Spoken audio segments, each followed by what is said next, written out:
We have our good friend Lorena from Brazil joining us today. This is so exciting. You are a hematologist in Brazil. You have a large family and you have a couple of jobs. Tell us about yourself.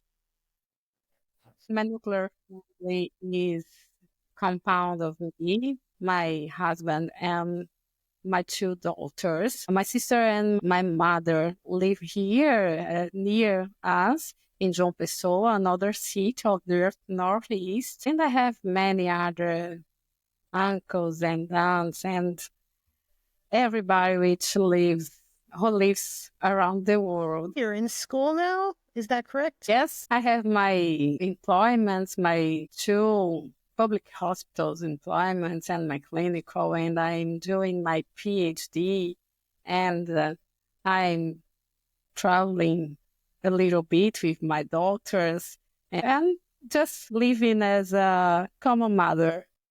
Oh, sounds like you have a great life there. Well, thanks for your time today. Lorena, what made you decide to specialize in blood for your profession? I thought it was the opportunity to link patient and laboratory and close the cycle to know the patient as a whole.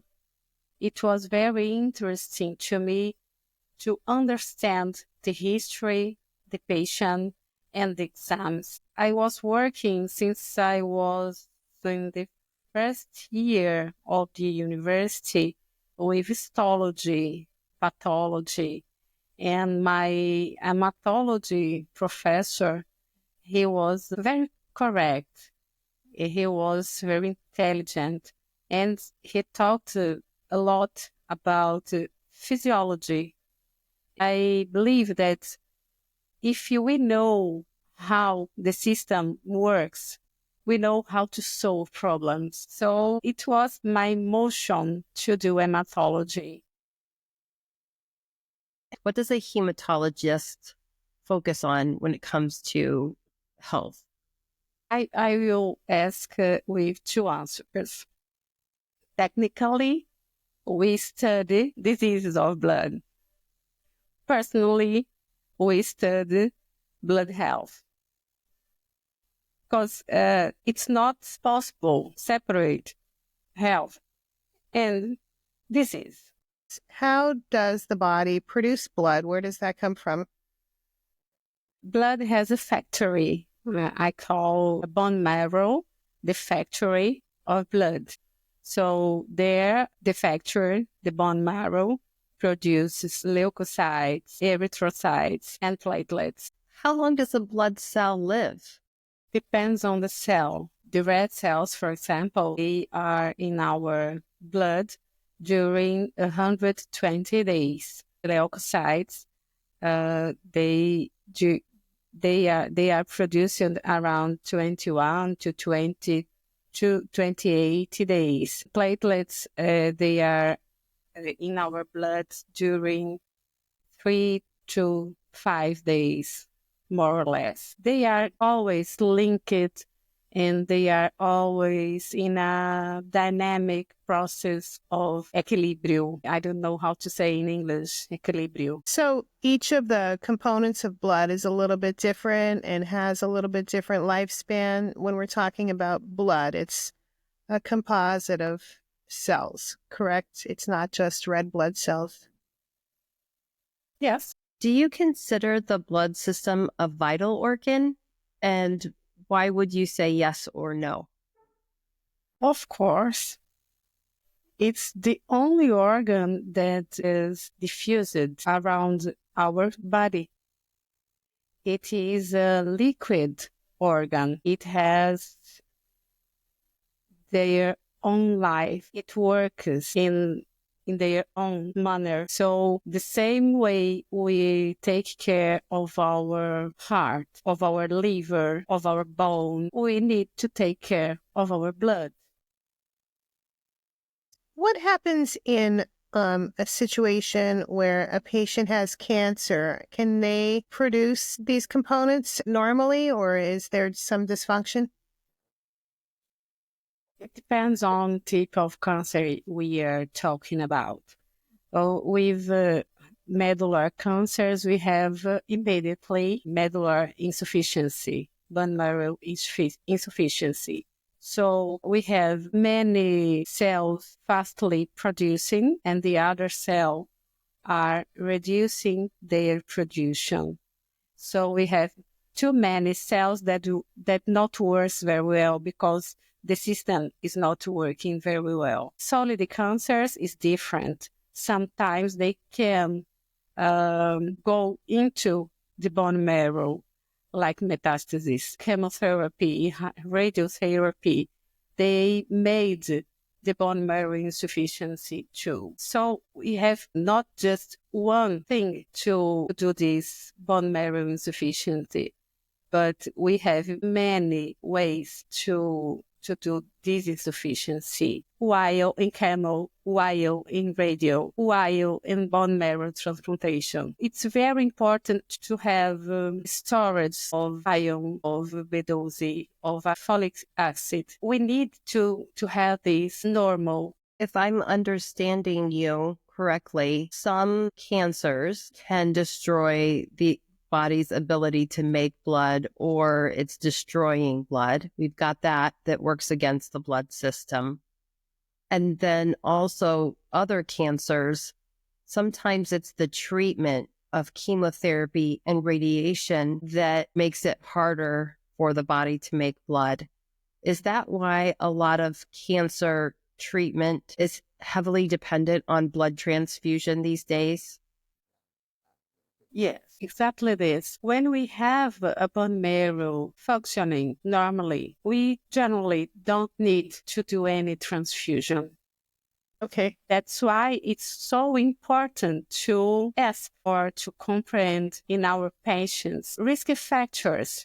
If a woman has so many days of menses, it's important to know while working with cancer, because if you have heavy menstrual bleeding, if you have iron deficiency, for example, if you have 2, 3, 4, 5 pregnancies, you have risk factors to have deficiency of B12 folic acid. It's important to know if you use some anti-diabetic like metformin, or if you use pump inhibitors. It's important because they are risk factors to have a deficiency of B12 and folic acid. So the clinical history is as important as the chemotherapy that I will do. At what point did you realize that there was a better way to manage the blood in cancer treatment than just relying on transfusion? I always talk about the basis of what we do. It's just the basis. We must to ask, investigate, and hear the history. We need to examine the patient. We need to touch them, to see the patient. We must use this basic language, this basic knowledge. The other important knowledge is our laboratory. It needs to be linked to our patient. They are the same thing, just different language, just different ways to see. If the laboratory is not similar to the patient's, something is wrong. The other important thing to do is to follow the guidelines. The guidelines recommend that we must check iron deficiency, B12, and folic acid deficiency before the first chemo and intercycle of chemo. It's important to do. And sometimes, or many times, many of us don't do this. We sometimes, or many times, we are wrong. We are using our knowledge with less force that we have. Thank you so much. I feel like you have some personal experience with patient blood management and hematology. Is that true? Yes, I have my experience in in a public health hospital with women. I've been working with patient blood management since 2016, evaluating transfusion or not transfusion, and in preoperative anemia in women prepared to do hysterectomy. And we got to reduce around 40% of transfusion in our hospital. Because I was studying patient blood management since 2013 and working with patient blood management, I have the opportunity to use the patient blood management when I had breast cancer. It was an unusual experience, but it was a successful experience also. Yeah, tell us a little bit more about that. Yes, of course. I was diagnosed in 2023. I was breastfeeding my baby Anna. She was with 4 months, and everything was, I need to stop breastfeeding. I need to stop working. I need to stop patient blood management or not. I did some work at that time, but I need to think in another way. And during my chemo, I had anemia, but my doctor said to me, "I will transfuse you. I don't know. You are not going to transfuse me." So he said, "Why not? Because we have many things to do here." So he said to me, "Today you cannot go chemo." I was with 7.5 hemoglobin. This protocol was designed to be made each 21 days, and we are doing each 15 days. And I said, okay, if the original protocol is 21 days, we have one week. Okay, we will see us next week. And at this day, I started to do cytoneurin. Cytoneurin is the medicine to do the reposition of B12. I knew before that my B12 was low because I have had two, 3 pregnancies and 2 breastfeedings. And I use it around my life, metformin. So I knew my B12 was low, and I started to use B12. One day, yes, another no. I did at first 6 doses. And the next week, I sent him to see my iron kinetics. And my iron kinetics was not good. So our conversation, and he said, okay, what do you want me to do? And I said, high concentrate iron, okay. But next cycle, if you are like this, you are not going to chemo without transfusion. And I said, okay, that's no problem. Let's talk about this next cycle. The cycle would be 21 days after. And 21 days after, my hemoglobin was 10.9, and he said, it's not yours. It's of your sister. I'm certainly. And I said, no, it's mine. I'm too responsible. It's mine. It's mine. How did you do this? I will tell you, but after our chemo, okay? I feel very nervous about patients with cancer getting blood products because we're giving an already, sick person, compromised person, a product that can be very dangerous.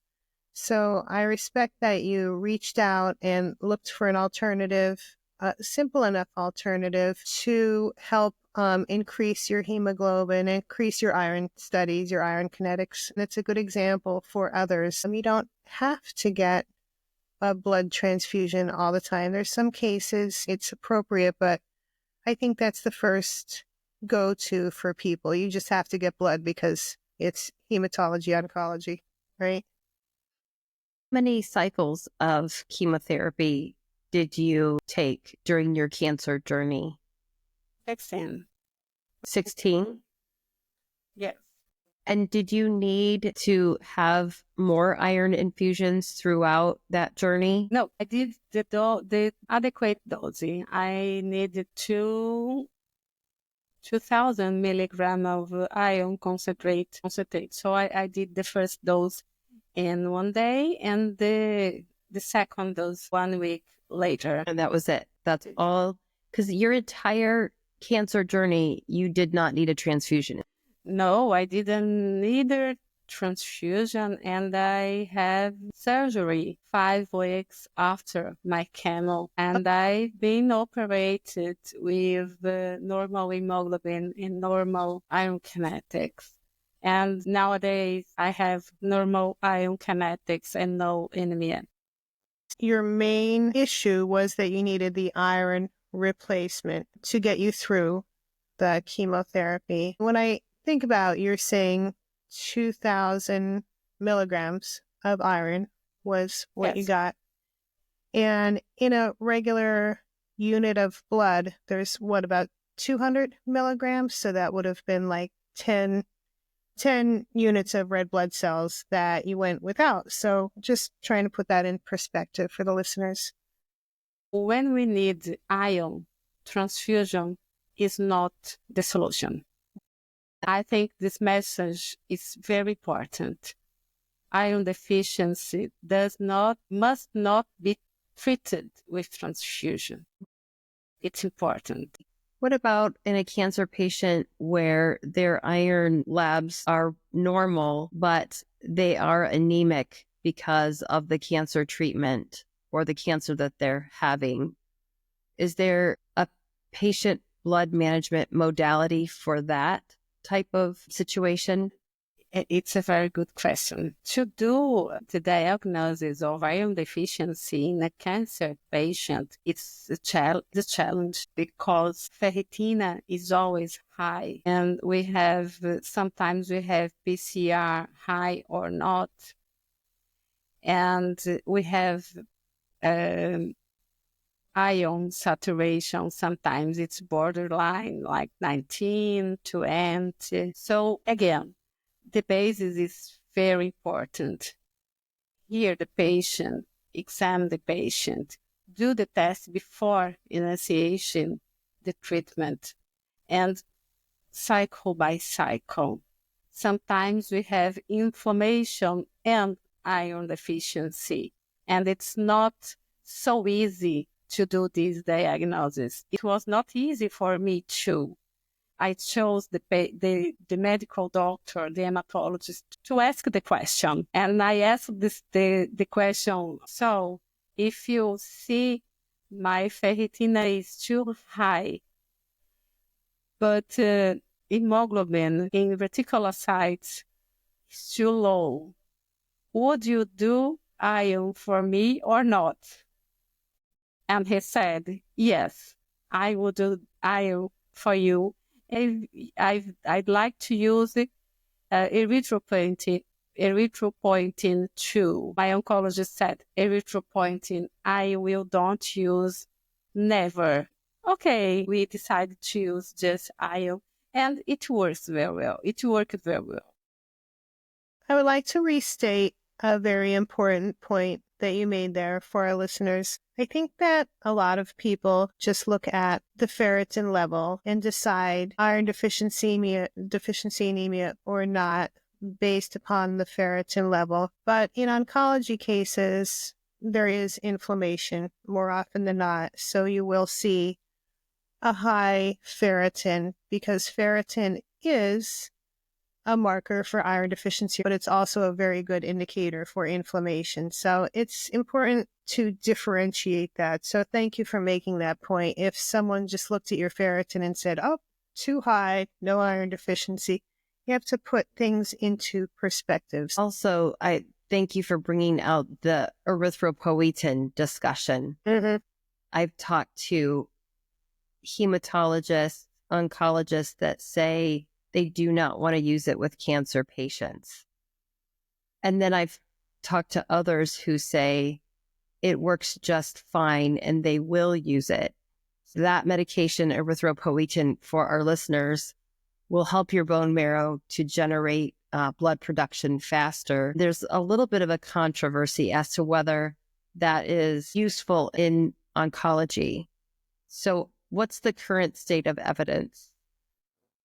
So I don't know very much about oncology and erythropoietin. In hematology, erythropoietin is currently used with success, and it's not a problem for us. I was surprised that my oncologist wouldn't use. So I started to read a little bit of erythropoietin and breast cancer. It seems that breast cancer has a receptor to erythropoietin, and it makes the cancer grow. I said some studies, but it's not my specialty, okay? I've read just because my case, and to understand my oncologist, because he is very correct. I was confident that the information he was giving me was correct.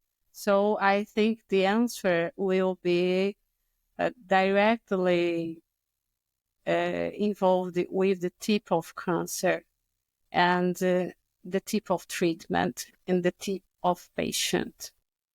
That's really interesting. I've never heard that before. There's good evidence to show that blood transfusion in the use of cancer patients does not produce good outcomes for the cancer patients either. And so when you're prescribing treatment and you're looking at, do I use iron and erythropoietin, or do I choose to transfuse? How do you make those decisions? And do you think that other hematologists, oncologists are really seriously looking at the risks of the transfusion when they're treating patients? Because there's a lot of blood given. It's a very good question. In hematology, we have not too much time to think. Sometimes we need to start therapy, just this. So if we have myelosuppression because of too many blasts, for example, in bone marrow, we need to start. So if we have 7, 6, 5, we must do a transfusion. If it's the better way or not, we don't know. But it is what we have to do. It's the only thing will do the hemoglobin higher in one day. That's the point. But with 7, 8, 9, 10, we always think, is there another thing to do or not? And if we have iron deficiency or cyanocobalamin or folic acid deficiency, we do this. If not, we do the chemo and we observe. And if we need transfusion, yes, we transfuse. If not, not. We have a guideline, an ESMO guideline talking about this, and it's divided about the outcomes. When we talk about transfusion, we have many unfavorable outcomes for patients in all the settings, all scenarios, and surgery and ICU and cancer. We didn't measure this in any time around the history. The transfusion started before evidence-based medicine. So we are not sure if we have a favorable outcome with transfusion. We use, but there is no study and no transfusion trial. So when we talk about evidence-based medicine, we cannot say yes, it's very good. But we have many evidence that it does not work in many situations. We certainly do appreciate you and all the hematologists out there who are doing their best to treat cancer. And thank you for Yes. sharing your cancer journey with us as well. And all the work that you're doing to promote patient blood management in that specialty. How about any message or takeaway you'd like to share with either the public or medical professionals? I'd like to say to you that it's a pleasure to be here and share this experience. For the population, there is an important message. Anemia, it's not normal. If it is occurring, something is wrong, and you need to investigate. To try to decide about your treatment with your doctor, what way to follow is important too. Obviously, my doctor was the person who was responsible for my treatment, and I respected him all the time. But it was important to me to know what to do with my blood. For my colleagues, it's important to know that anemia is our current practice, but do the diagnosis of iron, cyanocobalamin, acid folic deficiencies is part of our job, and we need to do it actively, not passively. We need to do this actively before the first cycle and during the treatment in intercycle of chemotherapy. It was the message that stayed to me during my treatment. Nowadays, I do it actively, and it was because of my treatment. We appreciate it so much. This has been so enjoyable.